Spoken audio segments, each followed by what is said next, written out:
Hello and welcome to the program. This is Minority Opinions Podcast. I am not Ricardo. And I'm not Hito. And today we are going to be talking about 4 movies plus 1 show. It's a packed show. It's a Thanksgiving episode. I don't know when this episode is going to be dropped, but it's going to be around Thanksgiving weekend. So be thankful. Yeah, be thankful. In the rest of the world, it's just another week. Yeah, I was about to ask, like this, other than the United States, no one else knows what Thanksgiving is. Yeah, except in Canada. Canada has a Thanksgiving Day. They do? In October. I don't know anything about those Canadians. All I know is Trailer Park Boys and Total Drama Island. And is Keanu Reeves Canadian? Technically, yeah. And I think Jake Gyllenhaal? No, that's Ryan Reynolds. Never mind. And Gosling. And he's the other Canadian. That's the other Maple Leaf. Yes, Maple sir. Leaf. Jesus. What? They can get what? Never mind. All right. How you doing, Ricardo? It's a Thanksgiving break, so, everyone's off and about to their families, back home, getting drunk, eating turkey. Well, I mean, not until Thursday, but it's been pretty quiet in the community, and I've just been watching movies and, resting and, enjoying my free time from school.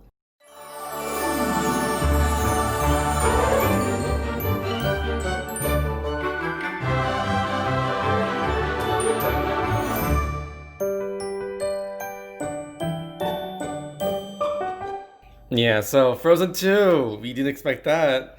Hito supported the mouse, the power mouse house, and watching Frozen 2. Hito, what did you think of it?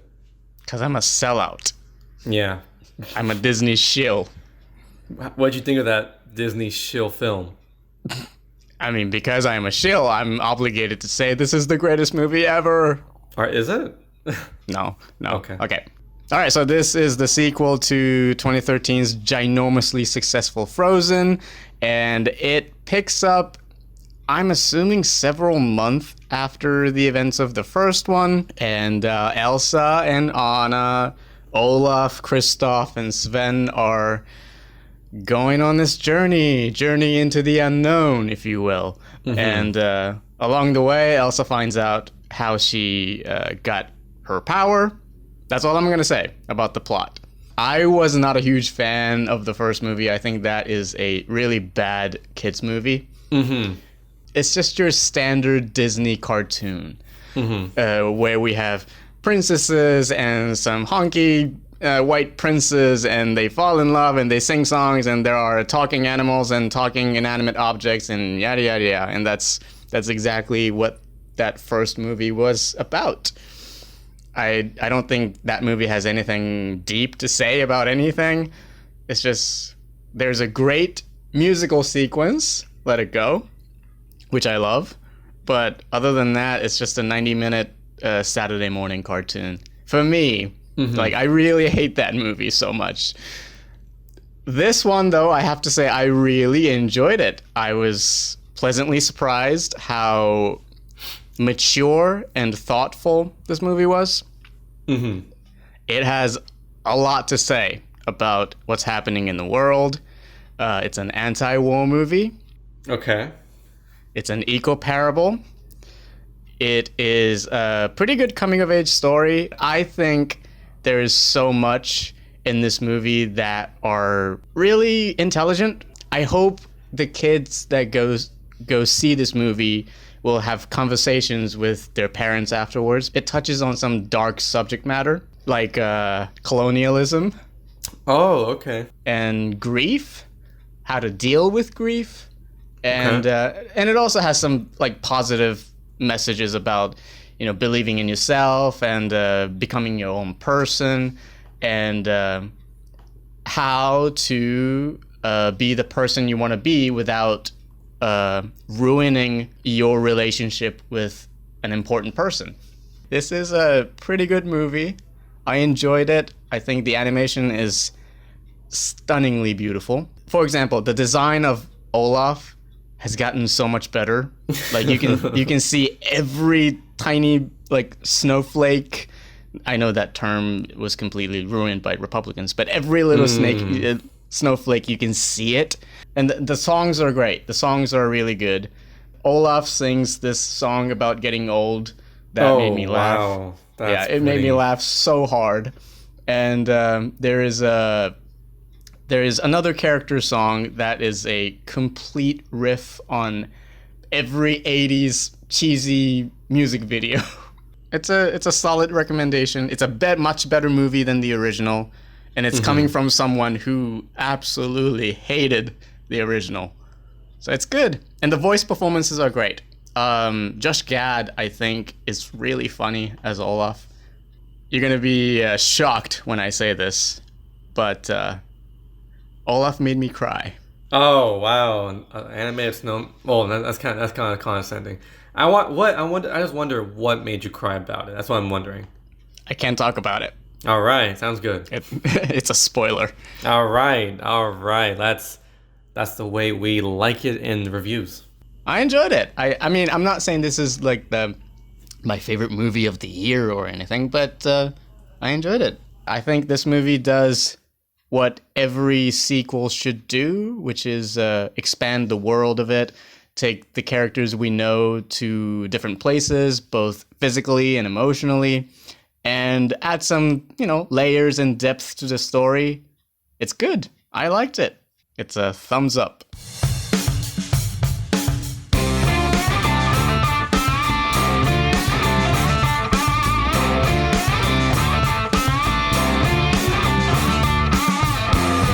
So tell me about the Ford v Ferrari, aka Le Mans 66 in Europe. Yes, I just read right now that apparently only in the United States is it called 4v Ferrari, but literally everywhere else in the world it's called Le Mans 66. Yeah. Well, that's interesting. Well, here we go. I'm gonna speak in American terms, but Ford v Ferrari, directed by James Mangold, and is a film that stars Matt Damon, Christian Bale, and John Bernthal mainly. It's about the historical race between motor companies Ford and Ferrari, which takes place in 1966, hence Le Mans 66. And it basically is a typical, not typical, I mean, that's the wrong word to use. It is a film, in a sense, a biopic about these two characters named Carroll Shelby and Ken Miles, two famous race. Well, Shelby is a race car designer, and he designs cars, and Ken Miles is a Hall of Fame, a motocross driver. And it's them. They are appointed by Henry Ford II, who is also mediated by John Bernthal, and they are hired to make a super race car to go against Ferrari, the champions of Le Mans for the past 5 years before 1966. And the film talks about that. And let me say, Hito, I thoroughly enjoyed this film. I think the strongest form in this film is the relationship between Matt Damon and Christian Bale. Because the way they interact in the film is so beautiful. Like, each one of the characters performs up front, like they give their full effort to be friends with each other. Like, as seen in the trailer, you see them fight each other and try to apologize, and then in the film you see their bond, like the way they bicker with each other, the way they have great chemistry and bond and yell at each other. It feels like a real couple. Like they seem like a married couple, and it's terrific. I love them, including couples. This film, it's interesting how it focuses on Christian Bale's marriage with Catriona Balfe, who plays Miles' wife, Molly Miles. And these two are such a cute goals couple because it shows their average life and it's real human problems and concerns, which made it very relatable. Including their son, played by Noah Jupe, or Hoop. He's the son. Their relationship as a family is so strong in this film that you really relate to them and you understand why Ken Miles as a character is doing the things he's doing. And Shelby is there to support him as kind of like a brother or like an uncle. Part of the film is, this film is very American. The way it's made, it's such an American hot oil bursting out of a car. It's an inspiring underdog tale of the American dream. Does that make sense? Sure. I think it was terrific. Even though it was like 2 hours and 40 minutes, this movie flew by like those supercars in the film. I think it was well paced. Mangold, he knows how to pace a film. Like, he's done films like Walk the Line, Logan. Like, he's done a good job pacing the film. There wasn't really a time when the film dragged. Like, anytime it did show the emotional segments of the characters, it was well paced to a point where you knew what was occurring and you knew why it was occurring. And I don't know, the editor in this film, they did such a terrific job at pacing the film, because every scene had like an energy to it. And it was like, okay, emotional scene here, racing here. It was well done. I really enjoyed it. I wasn't bored. I saw this movie twice, and I thoroughly enjoyed it. I was a bit sleepy in my second viewing, don't get me wrong, but it was still energetic the second time around. How was the race sequence? Well, to give a little context, I did read an article that James Mangold didn't put his full effort into the race scenes. I remember reading that he wanted to put more intense racing scenes, but he thought audiences wouldn't get it. And I thought, okay, that gave me a little bit of a like concerned look at on my racing. I'm like, oh, are they actually going to race something, or is it going to be like a bunch of CGI? Turns out those scenes were very well shot. They are very well done. Because when you watch the scenes, there's a lot of different angles from where the car was driven, so it isn't just front face of Christian Bale. I don't know how they filmed it. I know they had several camera rigs, and there's a bit of CGI. You could kind of tell. They said that Matt Damon said there wasn't CGI, but there's a few scenes where it's like, yeah, that's clearly CGI. But it was shot very well. Like, there's an earlier sequence of racing when I think the whole thing was filmed like live action. It was so well. There's a lot of energy, and Christian Bale's like Southern England accent. I remember reading that like his character's from Southern Birmingham, so his accent is very distinct. So people shouldn't be like, no, that's not what his accent sounds like. That a lot of people from that region said it's pretty good. So that's why I'm going off. There's a lot of energy, and it's not boring. That's the thing. It's not boring. Your eyes are always kept open in these scenes, like, because you get the perspective of Christian Bale driving along with Matt Damon saying like, all right, here's what's happening. And it doesn't treat its audience too dumb, but I do have a small critique about how it treats the information in the film. Okay. But the racing is solid. I think it's well crafted, and there's so much energy that it keeps you awake, and that's a good thing. Yeah. The only nitpick I would have with this movie is, I don't blame it, because if you're not particularly a car person like me, or probably several audiences, in the film there are times when they use the kid character to explain things. Okay. So like if something occurs, like if something breaks, or like there's a certain aspects of a race occurring, the kid's always like, oh, the gearbox blew out, or he's like staring. Okay. The mom is like, oh, this thing is occurring because this action's occurring, and I'm like, okay, I'm not that dumb. I could pick up things, but I feel like it's necessary in this occasion because I don't know anything about racing or NASCAR or Daytona or Le Mans. It's fine when the kid says it because he is a kid. I get that, but I don't know. I think I was offended like twice when the kid said something super obvious, and I was like, okay, Mangold. I could piece together what's happening. I'm not that dumb. But other than that, I think the film was played well donely. And it's not, okay, here's something that's interesting. It's not even an advertisement of a film. It's not saying, go buy a Ford, go buy a Ferrari. No. Okay. Yeah. It feels like I don't want to say it's a biopic. It feels like a slice of life of history. Because the Ford company did distance itself from this film. Oh. They were like, we do not want to be involved in this film, because there is a type of anti-corporation rhetoric to the film too. That's interesting. Yes, like it's like, how can we further this company if you limit our creative liberties? And that it happens more on the Ford aspect than the Ferrari side. Because Ferrari, you do get a taste of what they are like as a company. Because when you hear something, oh, it's Italian made, people are like, oh, Italian. But then in the film, it shows you like sequences of why they're the best, but then you learn the dark side about them. You're like, oh, okay, that makes a lot more sense. I really liked it. I really enjoyed it. I could see Oscar contender for this film, honestly. Yeah, I was gonna ask because you love Oscars, you love awards. So I was gonna say, will the will it get nominations? Several nominations? I think it will. I think mainly because it's already November. This is usually the time to release your Oscar films. Yeah. So like this film is gonna be, and it's easier to remember. It's like Matt Damon, Christian Bale. How much more do you need? And James Mangold. Like how much more can you remember? Yeah. And I know I can't reveal the plot, but it's Americans versus Italians and the race to the finish line. Which medal is better, American or Italian? That kind of film I think will relate to the voters because it's like, yeah, I want to support my American racers. Mm. So I think that rhetoric will, fill into the Oscars, even though it's like, don't make it a weird thing, don't make it a weird nationalist thing. It's just a good, hey, let's see whose car's better.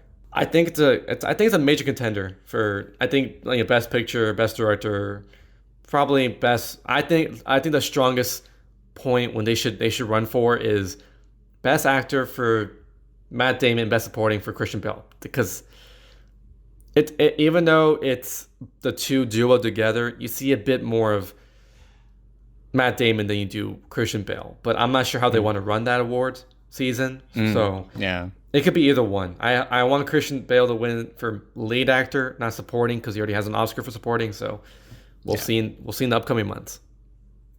So it's a recommendation. I definitely recommend it. Even if you're not into car culture, I think it's a engaging enough film to get yourself invested in. Because after I finished the movie, I thought, I want to learn more about the race.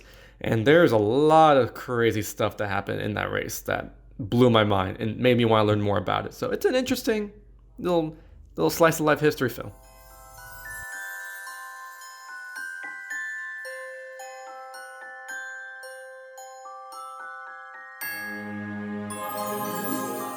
The next film I'm reviewing is A Beautiful Day in the Neighborhood, directed by Marielle Heller, who I believe Hito has a little bit of history with. Not on a personal level, but like not a personal level. Yeah, that sounds like I mean, on her filmography. Yeah, so she is the director who did The Diary of a Teenage Girl back in 2015, which was a Sundance hit, and the Can You Ever Forgive Me last year, which was one of my favorite films of 2018. I really love that movie. And I think Melissa McCarthy was nominated for an Oscar, and Richard E. Grant. Yeah, she was. And now she made a Mr. Rogers movie, so tell me about it. Well, it's actually interesting because kind of like the Harvey Milk film, there was a documentary made about Fred Rogers last year. Yes, Won't You Be My Neighbor, which is also a terrific documentary. But the difference here, which I should directly state in the beginning, this film is not a biopic about Mr. Rogers. Because I think I've heard a lot of concerns and critiques about this film that it's a biopic without Fred Rogers, when really it's not really a biopic. It's a narrative historical drama that revolves around Mr. Rogers. Okay. The main film is about Lloyd Vogel. He was a writer for, I think, it was Esquire. He was kind of a cranky asshole who had to do a kind of like a personal piece about a famous person, like a hero, and he decided to do, Fred Rogers. It's essentially a family drama about him fighting with his dad and trying to better himself while interviewing Mr. Rogers, played by the legendary Tom Hanks. The nicest guy in the world. I don't think I need to explain who Tom Hanks is. I think it was pretty good. I thought it was very heartwarming. It was, every time Tom Hanks is on scene, you just, your heart just warms up, and the introduction to his character was so well done. It was, you see like, okay, it's this old white guy in a sweater. What's so special about him? And then you see the way he interacts with the kids, and you just think, okay, this guy's for real. This guy's pretty hard. This guy's pretty great. And as the interviewer, like Lloyd, continues the interviews and stuff like that, he doesn't get it. He's like, how's this guy so nice? I don't get it. And as the movie goes on, you're like, oh wow, that's why he's so nice. And as the movie goes on, the main character Lloyd, he's like, you know what, Mr. Rogers, because Mr. Rogers serves as kind of like a therapist to him. Okay. And this film, it's really interesting what the director does with the film, because the way the film does transitions is interesting, because instead of like doing like a cutaway or like a swipe like Star Wars or something like that, it uses the sets from the show to show where the characters are traveling to. Oh, okay. So if the character took a taxi, you see a taxi in the little fictional toy town going somewhere, and you're like, okay, so it feels like one ginormous Mr. Rogers episode. So that in a sense of the film itself, it feels like a high budget hour and 45-minute episode of Mr. Rogers with Tom Hanks. It takes some creative choices. There's only one segment where I thought it was a bit jarring, but I think the transitions and the structure of the film was really well done. Okay, so here's my concern. And that's to do with Tom Hanks. Okay. He looks nothing like Mr. Rogers. Did his performance convince you that you were looking at Mr. Rogers, or did you like keep thinking about that's Tom Hanks, that's Tom Hanks, that's Tom Hanks? Well, actually, I have some fun facts about that before I actually give you the answer to that. I read that apparently Tom Hanks and Fred Rogers are distant relatives. No. They did, before the film started, they did a genealogy test for Tom Hanks. Turns out they're 6 cousins. What? They're actually related, yes. Wow, that's impressive. And they asked Joanne Rogers, the wife, they asked her, like, who do you think is the best character to play your husband if you ever did a biopic? She said Tom Hanks. So it's always in the acting industry, like there's 2 ways you can interpret a character with biopics. It's either 1, go for an impersonation, or 2, go for an interpretation of the idea of the character. Yeah. So then I think with this film, he didn't go for an interpretation. Like he didn't try and mimic him. He just encompassed what Fred Rogers was. He was a heartwarming old white guy in the sweater, which his mom made for him every episode. That teared me up. And I think he did a good job. I honestly think he did a good job. I think because knowing Tom Hanks' career, he always plays like the heartwarming old guy. And this film, I think he was legit engineered by the old gods to play this character. I think it did a great job. Like, see, and I think he did a terrific job. Anytime he's on screen, I think it was less is more. He's not the entire star of the film. Every time you saw him on scene, you knew it was going to be an important scene. Every word he spoke was dire. It was important. It was something that the audience needed to hear. I won't say how, but there were moments of fourth wall breaking in the film. Okay. And one of those wall breaking moments were a bit jarring to me. I found it weird. I might have to rewatch it and see if it still blends well again, but I think it works well because Tom Hanks directly speaks to us as an audience. And there is a scene in the movie which I think it works the strongest. It was pretty impactful. Everyone in my theater went dead quiet too. You couldn't hear anything. It was dead quiet. And I think it was pretty powerful. This film has powerful moments of emotion when Tom Hanks leads it. Okay. The only aspect I feel like that might be overshadowed if you're mainly there for Mr. Rogers, I think it's the protagonist's main storyline. Like Matthew Reeves' Lloyd Vogel's story. Because it is about him learning how to forgive, but I'm not sure if that's going to be like overshadowed by Tom Hanks. I heard somebody was saying like so much of the movie is told from this cynical person's perspective that this particular person on YouTube was saying like he wanted to see a movie about Mr. Rogers and not about some random asshole who is trying to become a better person.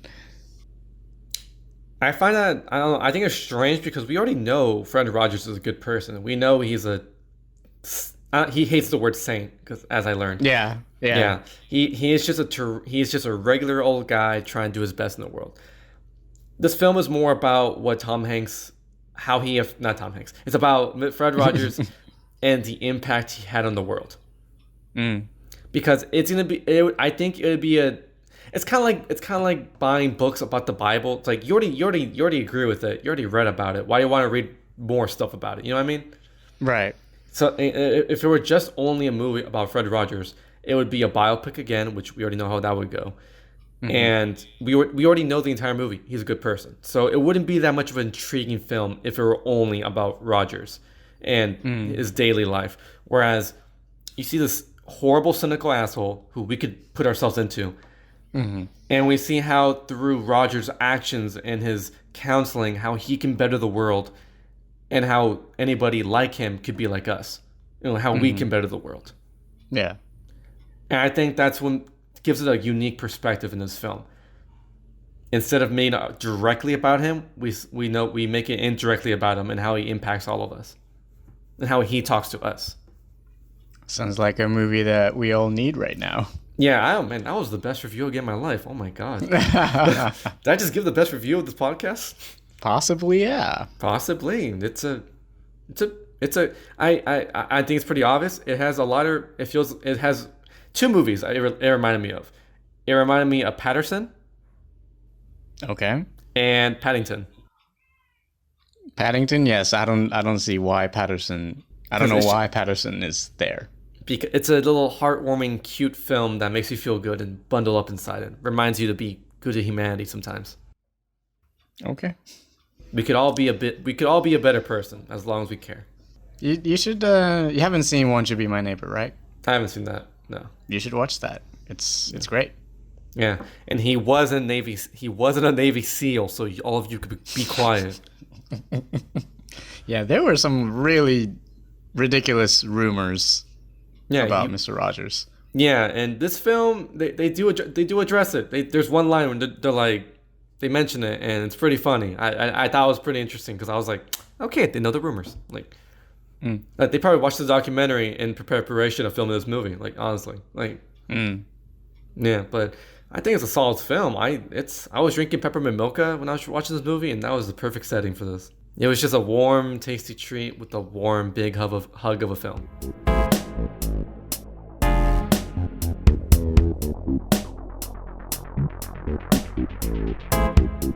Let me talk about another sequel that we didn't know we were gonna get. Don't downplay yourself, Hito. You matter. You every person like you has something important. Well, thank you. I'm not as important as Mr. Rogers, but I'll take that. He would disagree with you and give you a big hug, strongly.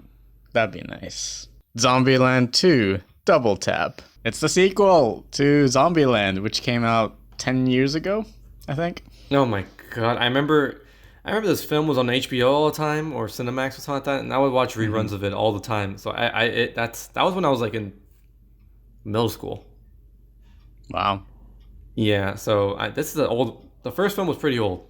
I had a good time. I laughed my ass off. I smiled like an idiot. And there are some creative kills, which I enjoyed.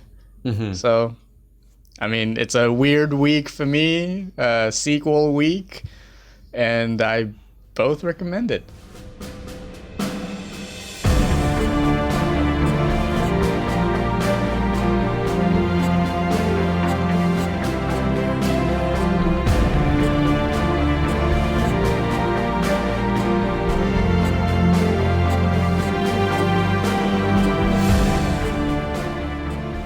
Let's wrap up with some exciting stuff. Yeah. That only people in the U.S. and Canada and I don't know UK. I think it's only United States so far. Okay.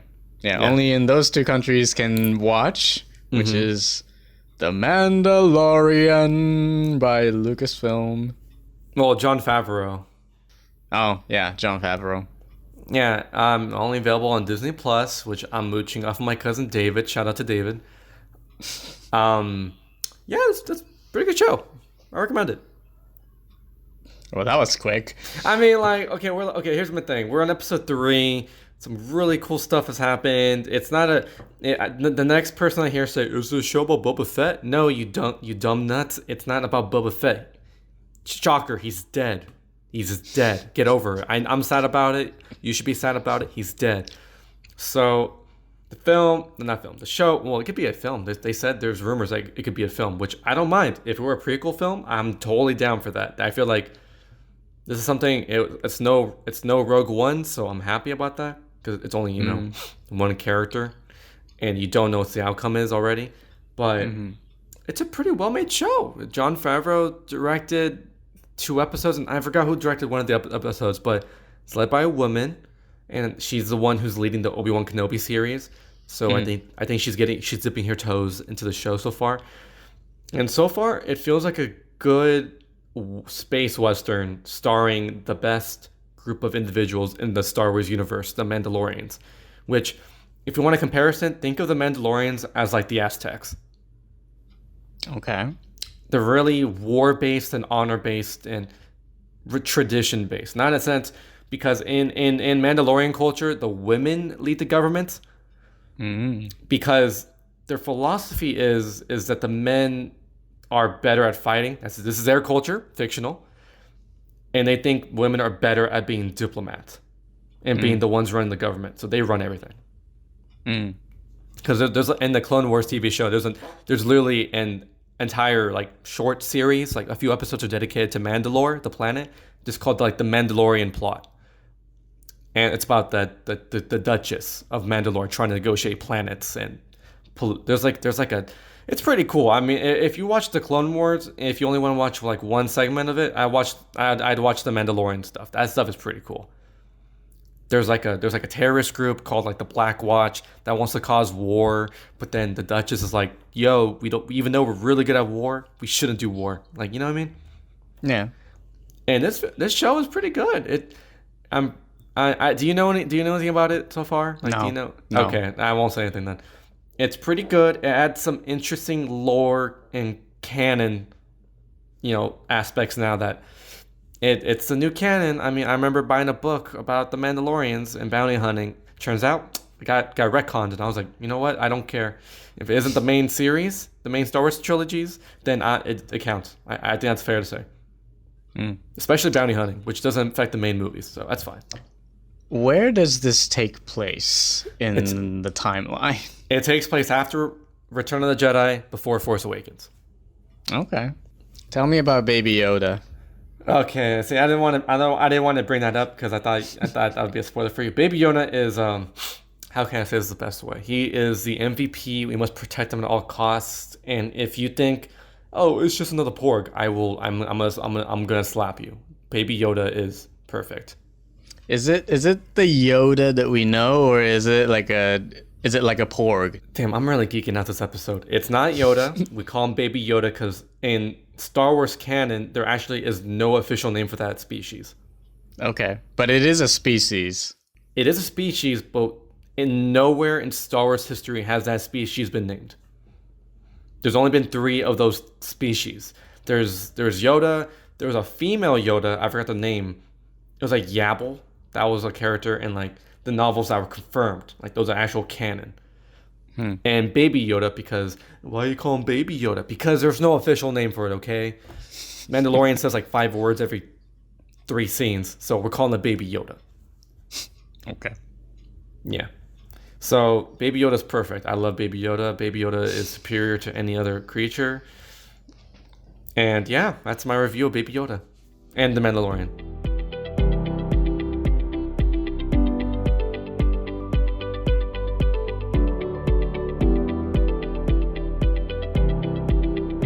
Well, I think it's about time we wrap up this program. And you know what? Even though you're in Japan and they have no idea what Thanksgiving is, I wish you a happy, thankful holiday. And I wish you safe Thanksgiving holiday. And I wish all of you listeners in the U.S. Safe and fun Thanksgiving holidays. I never really... What do people do on Thanksgiving other than eating I'm gonna be honest. Like, I mean, it's an American like white people East Coast kind of holiday. Mexicans, it's a day off for us. Like, Yeah. we just get a day off. We say no one. They're like they make jokes like, "Hey, did you know that they killed the Indians?" And we're just like, I'm being completely honest. They're just like, "Yeah, it's a day off. Here, have a beer." I'm like, "Okay, thanks, deal." And then we Yeah, eat 'cause family and we hang out. yeah, 'cause I lived in the States for 4 years, and Thanksgiving is the only sort of official holiday that I just never understood. Like Christmas, sure.